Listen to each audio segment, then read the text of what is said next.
لیکن اللہ تعالیٰ کے ہاں وہی عزت والا ہے، ان اکرمکم عند اللہ اتقاکم، جس کے پاس تقوی ہوگا۔ اور تقوی ہے کیا؟ کہ میرا ہر عمل ہے میرے رب بس تیرے لیے، اور ہر عمل کون سا؟ اچھا عمل، نیک عمل ہے میرے رب وہ تیرے لیے۔ ہر گناہ سے رکنا، لوگوں سے ڈر سے نہیں، اپنے کردار کو داغ لگنے سے بچانے کے لیے نہیں، اے میرے رب ہر گناہ سے رکنا بھی تیرے لیے، کیونکہ میں تیرا بندہ بن کے جینا چاہتا ہوں، میں تیرا بندہ بن کے جینا چاہتا ہوں کہ تیرے کرم سے میں پیدا ہوا، تیرے کرم سے میں مسلمان پیدا ہوا، مسلمان گھرانے میں پیدا ہوا، تیرے کرم سے ہی میں ایمان سے جا سکتا ہوں، ورنہ دنیا میں کتنے لوگ آئے ایمان لے کے آئے، جب دنیا سے گئے تو بے ایمان ہو کے گئے۔ اللہ ہمارے ایمان کو سلامت رکھے آمین۔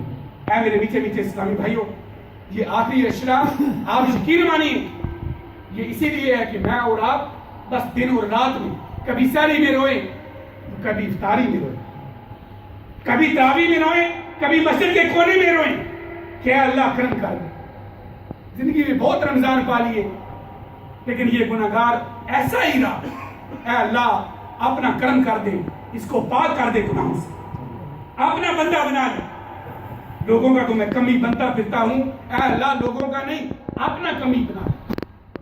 اگر تیرا کمی بن کے جیوں گا نا تو کم فخر سے یہ تو کہہ سکتا ہوں کہ میں اس مالک کا بندہ ہوں جس کا کوئی مالک نہیں، میں اس خالق کا بندہ ہوں جس کا کوئی خالق نہیں، میں اس رازق کا بندہ ہوں جس کا کوئی رازق نہیں، اور میرا وہ رب وہ ہے جو سوتا نہیں، جس کو کھانے کی حاجت نہیں، جس کو پینے کی حاجت نہیں، جس کو بیوی کی حاجت نہیں، جس کو بچوں کی حاجت نہیں، بلکہ میرے رب کی شان ہے کہ اللہ اکبر، بس وہ سب سے بڑا ہے۔ اے میرے میٹھے میٹھے اسلامی بھائیوں، الحمدللہ یہ دعوت اسلامی کا پیغام ہے۔ دعوت اسلامی کی تنظیم کا مقصد مجھے اور آپ کو اجاگر کرنا ہے، اپنے گناہوں سے بچنا ہے، نیکیوں کی طرف راغب ہونا ہے۔ آپ یقین مانیے الحمدللہ یہ دعوت اسلامی کے ماحول کا صدقہ ہے۔ مجھے یاد نہیں کہ جب دعوت اسلامی سے وابستہ نہیں تھا، مسجد میں کھڑا ہوں، مجھے یاد نہیں کہ کبھی میں رویا ہوں۔ دعوت اسلامی کے ماحول سے وابستہ ہوا، ان پیارے بھائیوں نے، ان کے پیارے بیانات نے، ان کے پیاری دعاؤں نے اللہ تعالیٰ کے حضور رلانا سکھایا۔ کبھی دل میں خیال نہیں آتا تھا کہ کبھی امامہ پہنوں۔ اپنے کالج دور میں مجھے اچھی طرح یاد ہے بہت نوٹی تھا، میں سمجھتا تھا کہ مجھ سے زیادہ کوئی کلیور ہی نہیں، میرے سامنے کو بات کر کے مجھے ایسے نیچا دکھائے، لیکن اللہ تعالیٰ کا کرم دعوت اسلامی میں آیا تو سیکھا کہ نہیں، میرے آقا نے فرمایا زیادہ باتیں کرنے سے بندہ شیار نہیں ہوتا۔ اس حدیث پاک کی میننگ عرض کر رہا ہوں، یہ حدیث پاک فضائل سنت میں درج ہے، جو پرانی فضائل سنت ہے۔ تو میرے میٹھے میٹھے اسلامی بھائیوں، پیارے آقا نے فرمایا جس کے میننگ ہے کہ شیار وہ نہیں جو زیادہ باتیں کرے، شیار تو وہ ہے کہ جو دنیا کے کانٹوں سے بچ کے جنت کے دامن میں چلا جائے۔ یہ باتوں میں کیا ہے میرے پیارے اسلامی بھائی؟ یہ کچھ بھی نہیں۔ آپ نے کئی بار حدیث پاک سنی ہوگی جو ممبر رسول پہ بیٹھ کر بڑے بڑے خطاب کرنے والے، بڑے بڑے اجتماع، بڑے بڑے بیانات کرنے والے، کل بروز قیامت جب اللہ تبارک و تعالیٰ ان کے بارے میں ارشاد فرمائے گا کہ آگ کی کینچیاں لے کے آؤ، ان کی زبانیں میرے سامنے کاٹو، کہ دنیا کو اور دعوت دیتے تھے اور خود ان کا عمل کچھ اور تھا۔ اے میرے میٹھے میٹھے اسلامی بھائیوں، خوف خدا سے لرز جائیے، اپنے آپ کو اپنے رب کا بندہ بنا لیجیے، پیارے مصطفیٰ صلی اللہ تعالی علیہ وسلم کا گناہ بنا لیجیے، ورنہ یہ صرف دنیا داری رہ جائے گی، صرف دنیا داری۔ میرا بیان کرنا، آپ کی نعتیں پڑھنا، کھڑے ہو کر سلام پڑھنا، اور جو ڈر نام کی کوئی چیز اندر وہ نظر ہی نہیں آتی۔ آپ ایمان سے بتائیے جس کو یہ ڈر لگتا ہو کہ اگر میری قبر میں سانپ آ جائے تو میں کیا کروں گا، کہ دنیا کا سانپ نہیں کہ آپ بہت بڑے پہلوان ہیں تو آپ اس کو مار دیں گے، نہیں، اللہ تبارک و تعالیٰ کی طرف سے سزا دینے والا سانپ، کہ دنیا کے سارے لوگ جمع ہو جاؤ، ایک سانپ کو نہیں مار سکتے ہو، وہ سانپ۔ اب جس کو یہ خیال آتا ہو کہ میں قبر میں جاؤں گا تو میرا کیا بنے گا، آپ ایمان سے بتائیے کیا وہ نمازیں چھوڑ سکتا ہے؟ کیا وہ داڑھی کٹا سکتا ہے؟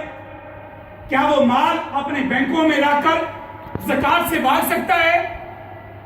کیا وہ اپنے ماں باپ کا نافرمان ہو سکتا ہے کہ وہ جانتا ہو کہ اس قبر میں بالکل بے باس ہوں گا، میری کوئی مدد کرنے والا نہیں ہوگا؟ اے میرے نیچے نیچے اسلامی بھائیوں، اگر اتنی بات سمجھتے ہو تو خدا را دعوت اسلامی کے نیچے ماحول کے ساتھ وابستہ ہو جائے. یہ سچ کچھ پیارا ماحول ہے. یہ رونا سکھاتا ہے، نمازیں سکھاتا ہے، فرائض سکھاتا ہے، وضو کے فیض سکھاتا ہے، یہ سنتے سکھاتا ہے، جنت کا راستہ دکھاتا ہے کہ بھائی ادھر نہیں جاؤ، ادھر آؤ، جنت اس طرف ہے.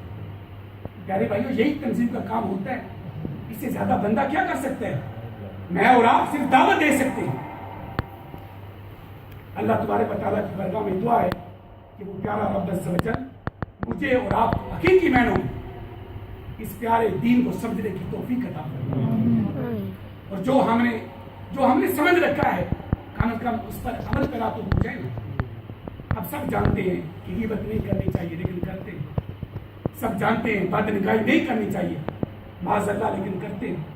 سب جانتے ہیں گانے نہیں سننے چاہیے لیکن سنتے ہیں.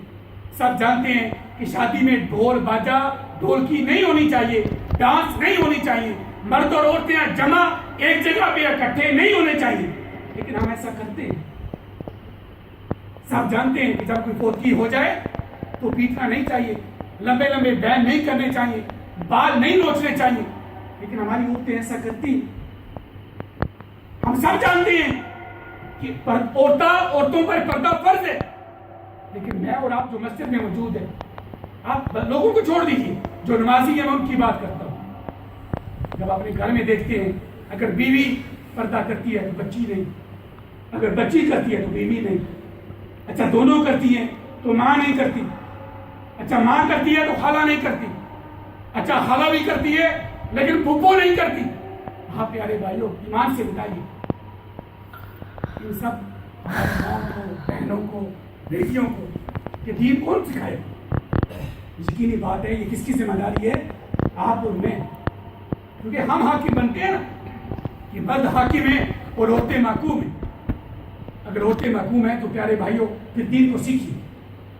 دعوت اسلامی کے قافلوں میں سفر کیجیے، جہاں دعوت اسلامی کی محفل ہو آپ کسی لے جائیں، جہاں علماء کرام بیان کرتے ہو چلے جائیے. انشاءاللہ کچھ نہ کچھ پھول تو ہاتھ آئیں گے. یہی زندگی ہے. اللہ تبارک و تعالیٰ مجھے اور آپ سب کو پکا دیندار بنائے. اللہ تبارک و تعالیٰ ہم کو اپنے ماں باپ کا فرمانبردار بنائے، مسجد کو آباد کرنے والا مسلمان بنائے. وآخر دعوانا ان الحمدللہ رب العالمین. اور آخر میں میرے پیارے بھائیوں یہ بات بھی عرض کروں گا کہ الحمدللہ جہاں آپ اسلامی بھائی اپنے رشتہ داروں میں، اپنے لوگوں میں زکوٰۃ دیتے ہیں، فطرانہ دیتے ہیں، صدقہ خیرات کرتے ہیں، الحمدللہ وہاں پر دعوت اسلامی کا بھی حصہ یاد رکھیے. بہت پیاری تنظیم ہے. آپ کے سامنے پوری دنیا میں الحمدللہ اسلام کے پیغام کو پھیلا رہی ہے. آپ مدنی چینل کو دیکھ لیجئے، سارے چینل دنیا کے ایک طرف لیکن مدنی چینل ایک طرف، جس چینل پہ کبھی عورت آتی نہیں، میوزک بجتا نہیں، کوئی ایڈورٹائز کسی کی چلتی نہیں، صرف اور صرف خاص کر اللہ تعالیٰ کے دین کے لیے وہ مدنی چینل آن ہے. آپ کبھی دیکھ کر اندازہ کیجیے.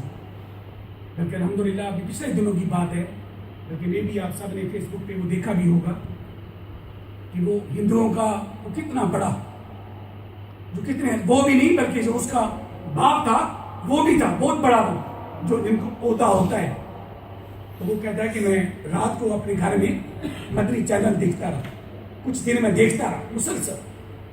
تو مدنی چینل کی برکت سے آپ دیکھیے کہ الحمدللہ اللہ تبارک و تعالیٰ نے اس کو اسلام کی توفیق عطا فرما دی اور اس نے اسلام کو قبول کر لیا. تو میرے میٹھے میٹھے اسلامی بھائیوں، آپ بھی گھروں میں مدنی چینل کو عام کیجیے، اور پلیز یہ زکوٰۃ کے سلسلے میں، فطرانے کے سلسلے میں دعوت اسلامی کو بھی یاد رکھیے. باقی جو سب کا حصہ ہے ان کو بھی دیجیے، لیکن دعوت اسلامی کا جو حصہ بنتا ہے ان کو بھی عنایت کر دیجیے تاکہ دین کا کام آسانی کے ساتھ ہو جائے. وآخر دعوانا ان الحمدللہ رب العالمین.